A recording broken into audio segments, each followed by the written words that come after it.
Fala pessoal, tudo bom? Hoje eu tô com um convidado mais do que especial, Cláudio Lara. Obrigado, Cláudio. Tudo bom, Renato? Tudo bem? Lógico. O Cláudio é uma das maiores autoridades de PNL no Brasil e no mundo. E Cláudio, então falando tanto do seu ponto de vista como atleta, né? Tanto de paraquedismo ou do Aikido, e falando do ponto de vista do atleta que você trabalhou, como que a PNL pôde ajudar esses atletas? Existe muito do atleta, por exemplo, que ele já está no nível de alta performance e ele quer aprimorar ainda mais. Então é muito comum você trabalhar, por exemplo, com atletas olímpicos, quando você trabalha com pessoas que já são de uma categoria profissional e ele quer realmente ser melhor. Ele já é muito bom, ele já está na classificação, ele já está no topo do jogo, só que ele quer se superar ainda mais. Normalmente, para ela se superar, não tem nada a ver com técnica, porque os outros competidores que estão no mesmo nível têm a mesma técnica que ele. Não tem nada a ver também com física, não tem nada a ver com físico, porque o atleta ele já tem muitas vezes o preparo físico similar ao dos outros. Então, o problema não está nem no físico, nem na técnica, está na cabeça. Por isso que você vê, por exemplo, um atleta, por exemplo, de tênis, que joga muito bem, tem anos de prática, um jogo joga bem e no outro joga mal. Não tem nada a ver com técnica, não tem nada a ver com físico, tem a ver com diálogo interno, tem a ver com o raciocínio dessa pessoa durante o jogo. Por isso que a gente diz que a pessoa, quando está competindo, ela está competindo consigo mesma. Ela está competindo consigo mesma porque existe alguém dentro dela, que é ela mesma, que muitas vezes atrapalha. Muitas vezes existe aquele pensamento dela que diz: não vou conseguir, ou hoje é problema, hoje eu estou cansado, ou o foco de atenção não está o mesmo, porque alguma coisa fora da vida profissional está acontecendo. Então, eu tive uma briga familiar, ou eu estou com um problema financeiro, e isso vai influenciar o jogo. Sim. Isso acaba influenciando. Então, uma vez que o atleta sabe controlar e sabe equilibrar tudo isso, ele tem um melhor desempenho. Legal. Então, por exemplo, quem é que uma pessoa que trabalha muito a cabeça e é ótima? A Serena Williams. A Serena Williams, ela faz PNL, ela trabalha com programação de uso. Ela foi coach do Tony Robbins. Então, o Tony Robbins foi coach dela durante um tempão.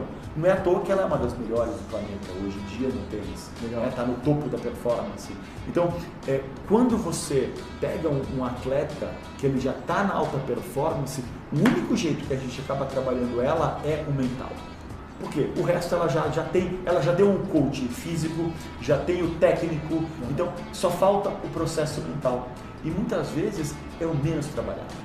Muitas vezes o atleta ele fica 8 horas por dia treinando físico, ele fica horas e horas e horas praticando mentalmente a técnica que ele vai utilizar, e o que ele menos pratica é a parte da capacidade mental, é do foco, da atenção, é do como pensar enquanto faz o processo acontecer.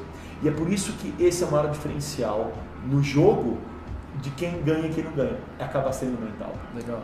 Você vê, por exemplo, Fórmula 1. Fórmula 1 é alta velocidade, a pessoa tem que ter uma habilidade mental de raciocínio em milésimos de segundo, porque é um milésimo de segundo que vai fazer ele tomar uma decisão de fazer uma curva de um jeito ou de outro. Perfeito. Então, se ele não está mentalmente capacitado, acabou. Ele sai do jogo, sai da pista. Ou ao contrário, ele vai fazer uma curva muito pior do que poderia, porque ele não está se sentindo tão seguro, e aí ele vai se distanciar do cara que está na frente. Legal. Então, ele tem que ter uma capacidade de percepção fantástica, porque se ele for muito mais do que ele pode, ele sai. Se ele for muito menos, ele se distancia. Então, ele tem que chegar quase no limite. Legal. E para isso tem que ter um quê? Um controle das emoções muito forte. Do contrário, ele vai ou ter medo ou vai ser a mais do que ele pode. Vai ter uma confiança maior do que o nível de capacidade que ele tem. E aí ele sai do jogo ou perde muito mais do tempo. Legal. Então, em qualquer esporte você vai ter isso. Sim. Além de um dos maiores problemas que existem. É só se lembrar do Zidane. Perdeu o controle emocional, deu a cabeçada e hoje ele é lembrado por isso. Por mais que ele seja um ótimo jogador de futebol, as pessoas se lembram dele do dia que ele deu aquela cabeçada. Sim, porque ele se perdeu emocionalmente. Porque num jogo, você vai ter o oponente fazendo de tudo para você perder o seu controle emocional. Sim. Ele vai xingar sua mãe, ele vai fazer de tudo, ele vai olhar você, ele vai arranjar, ele vai fazer o máximo que ele puder para tirar você do prumo. Você vai ver, por exemplo, nos esportes de defesa, esportes de combate, MMA. Sim. O que acontece? O outro está o tempo todo querendo fazer com que o seu estado emocional caia, ou que você tenha medo, ou que você faça algo que você não deveria fazer. E nesse momento ele te pega. Esse momento ele te dá um golpe e você, porque você foi mais do que você podia, ou porque você foi menos do que você podia, você perde a luta. Sim, sim. Então é de vital importância você conseguir ajudar um atleta de alta performance. E também, falando um pouquinho sobre esse controle emocional, a gente comenta que a ansiedade não é um problema, né? Todo mundo tem ansiedade. O problema é quando talvez a ansiedade começa a te controlar, ou medo, né? Ou tenho medo de cobra, ou tenho medo de altura, não tem um problema nisso, a menos que você seja controlado por isso, né? São dois estados emocionais, na verdade, super importantes. Porque se você não tem a ansiedade, é o quê? Ele vai te motivar, ele vai te dar energia para fazer o que você tem que fazer. Então um pouco de ansiedade é bom. Um pouco de ansiedade vai te dar energia, vai te dar força, vai te dar atenção até. Porque a ansiedade é um dos estímulos emocionais de defesa, de sobrevivência. Então, quando você está um pouco mais ansioso, o seu sistema de visão periferal aumenta. Então, você começa a reparar muito mais nos movimentos do que no foco pontual. Então, para um atleta, isso é fantástico, porque você está mais atento a tudo que está acontecendo à sua volta. Sim. Então, você tem um batimento cardíaco acelerado, então vai te dar mais sangue e mais nutrientes para onde você vai precisar. Então, a ansiedade é positiva.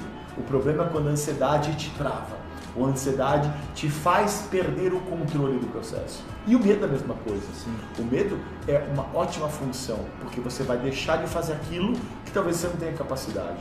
Cláudio, então, muito obrigado. Foi um papo super legal, acho que muita informação super rica. Cláudio, para as pessoas saberem mais do seu trabalho, terem o seu contato, você pode passar, por favor? Claro, o site é www.sipnl.com.br, que é Sociedade Internacional de Programação Neurolinguística. Valeu, pessoal. Se você gostou desse vídeo, deixa sua curtida, se inscreve no canal, segue também o Cláudio e a gente se vê em breve. Muito obrigado.